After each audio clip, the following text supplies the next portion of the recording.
అందరికీ కళాభివందనాలు. మరి media workshop 1996లో మరి ఆ గురువు గారు దీక్షిత్ గారు సారథ్యం అందరం విద్యార్థులుగా అనేక విషయాలు నేర్చుకున్నాం నటనపై. ఆ తర్వాత 30 సంవత్సరాల తర్వాత మళ్ళీ ఇక్కడ కలుసుకున్నందుకు చాలా ఆనందంగా ఉంది. దీన్ని ఆర్గనైజ్ చేసిన వారికి ముఖ్యంగా మరి ఫస్ట్ ఎవరో నాకు తెలియదు,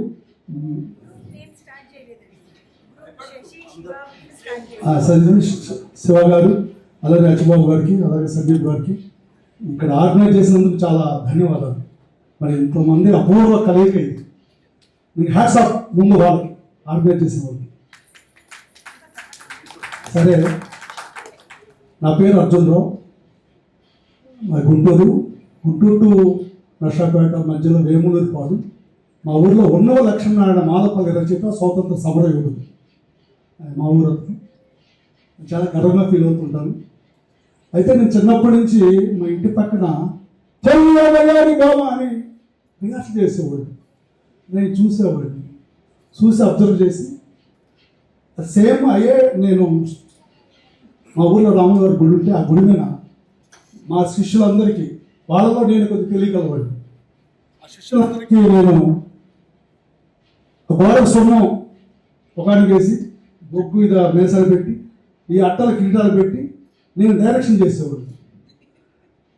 అలాగా అంటుకుంది నాది ఇట్లా. అలాగనే సాంఘిక నాటకాలు డైరెక్షన్ చేసేవాడిని. కాలేజీలోనేమో పరిషత్ నాటకాలు చేసేవాడిని. దానికి ముందు నేను మా ఊళ్ళో కోడనాగు, రాముడు రంగడు, నిప్పురవలు, పూల రంగడు ఇలాగా నాటకాలు చేసేవాడిని. ఎలా ఉంటాయంటే నాటకాలు పెద్ద స్టేజ్, రాముడు రంగడు అనేది మోటార్ సైకిల్ రెండు వస్తూ ఉంటాయి కదా. డాన్సర్స్ పైన స్టేజ్ ఉంటుంది, కింద స్టేజ్ ఉంటుంది. స్పాట్ లైట్ కింద డాన్స్, పైన డాన్స్ ఒకే సార్ చూపించేవాడిని. అలాగే నిప్పురవలో నాకు సంగ్రామ్ సింగ్ అనే ఒక క్యారెక్టర్ ఉంటుంది. ఈ నిప్పురవలో ఆయన గుర్రం మీద వచ్చేవాడు. అక్కడ సినిమాలో మేము గుర్రం తెప్పించి స్టేజ్ ఎక్కించాం. అలాగే పాము రావాలంటే పాము, ఇలాగ నాటకాలు భయంకరంగా ఆడించాను. బ్రతుకు తెరువు కోసం ఆ నాటకాలకి డైరెక్షన్ పిలిచేవారు, పెద్ద గొప్పగా ఫీల్ అయ్యేవాడు. ఆ తర్వాత నాటకం అయిపోయినాక వాళ్ళు 300-200 ఇస్తే చాలా గర్వంగా ఫీల్ అయ్యేది. అదే నాకు బ్రతుకు తెరువు అయ్యింది. ఆ నాటకాలు 200-300 రూపాయలు తీసుకొని అప్పుడు కొత్తగా పెళ్లి చేశారు. వీళ్ళు నాటకాలు తిరుగుతున్నారని నాకు పెళ్లి చేశారు మా మేనత్త కూతురు నుంచి. సో ఆ అమ్మాయి ఇంకా ఒకటే మాట చెప్తా, అమ్మ నా బ్రతుకు నాటకాలు ఆడుతున్నాయి అంటే ఆ అమ్మాయి ఏంటో ఫీల్ అయ్యింది. ఇక అలాగనే డిగ్రీ పూర్తి చేశాను. తర్వాత గ్రానైట్స్ మేనేజర్గా, అర్చన్ గ్రానైట్స్ మేనేజర్గా కేజీఎఫ్లో కోలార్ గోల్డ్ ఫీల్డ్లో బ్రతుకు తెరువు కోసం అక్కడికి వెళ్ళాను. అక్కడ వెళ్ళి అక్కడ గ్రానైట్స్లో ఒక సూపర్వైజర్గా, ఇన్ఛార్జిగా, ప్రాజెక్ట్ మేనేజర్గా చేసి సినిమా వ్యామోహంలో హైదరాబాద్ వచ్చాను.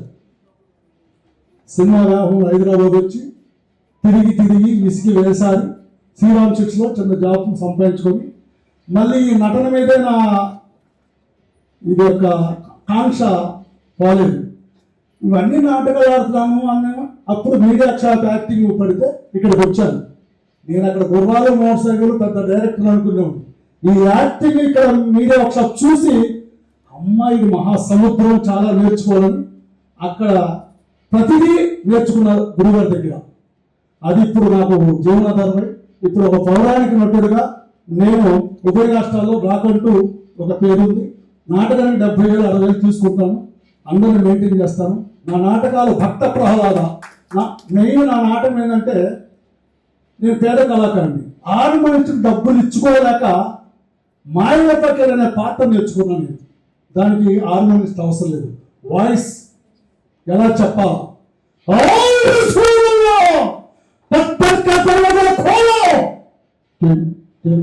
నా నడక ఒక ఇదిగా ఉండేది, ఆ మ్యూజిక్ నా నడక. ఇది ఉభయ రాష్ట్రాల్లో ఒక్కడే చేస్తారు, అర్జున్లో ఒక్కడే. చాలా మంది మాయలపైకి ఉండొచ్చు, కానీ నా స్టైల్ వేరుగా ఉంటుంది. నేను ఆ విధంగా ఉత్తమ విధంగా నంది అవార్డు తీసుకున్నాను. ఫస్ట్ బాలనామ నాటకాన్ని. ఈయన బాలనామ నాటకం తప్ప ఏమంటాడా ఏనా అని ఎగతాలు చేసేటాను. అప్పుడు రెండవ నాటకం అమ్మవారి నాటకం తీసుకున్నాను. అమ్మవారి మీద ఫుల్ నమ్మకంతో మహిషాసుర మధ్యన నాటకం తీసుకున్నాను. అది నంద్యాల నాటక పోటీల్లో ఉత్తమ నంది అవార్డు వచ్చింది, బెస్ట్ సెకండ్ ప్రొడక్షన్ నాకు. ఆ తర్వాత రాజమండ్రిలో మళ్ళీ భక్త ప్రహ్లాద నాటకంలో తృతీయ ప్రొడక్షన్ వచ్చింది, బెస్ట్ ప్రొడక్షన్. ఆ విధంగా ఇప్పుడు నాకు బ్రతుకు ఈ ప్రవృత్తి వృత్తి రెండు నాటకాలే. రెండోది చిన్నది డబ్బింగ్ ఆర్టిస్ట్గా జాయిన్ అయ్యాను. చిత్రపురి కాలంలో నాకంటూ ఒక ఇల్లు వచ్చింది. ఆ తర్వాత ఆ ఇల్లుని అమ్మేసి నా కూతురు పెళ్లి చేశాను, అబ్బాయి పెళ్లి చేశాను. వాళ్ళు హ్యాపీగా బ్రతుకుతున్నారు. నేను ఇదే నాటకాన్ని మా మిస్సెస్ నేను ఈ నాటకం రేపు మహావీర కర్ణ అని ఒక నాటకం తీసి ఇప్పుడు కొత్త నాటకం, అది 5వ తారీఖు పూజ, రేపు జూలై 11వ తారీఖు ప్రదర్శన రమ్యాగూడలో కేపీహెచ్బి మహావీర కర్ణ తొలపాటి రాధాకృష్ణ గారు రచించాడు. ఇది దయచేసి అందరూ వీలైతే వెసులుబాటు ఉంటే రావాలని కోరుకుంటున్నాను. మరొకసారి ఈ యొక్క అపూర్వ స్పందనని ఇక్కడ మనందరినీ ఇక్కడ కలిసినందుకు చాలా ధన్యవాదాలు. ఆర్గనైజేషన్ మరొకసారి ధన్యవాదాలు. గురువు గారికి మరొకసారి శ్రద్ధాంజలి ఘటిస్తూ సెలవు తీసుకున్నాను. ధన్యవాదాలు.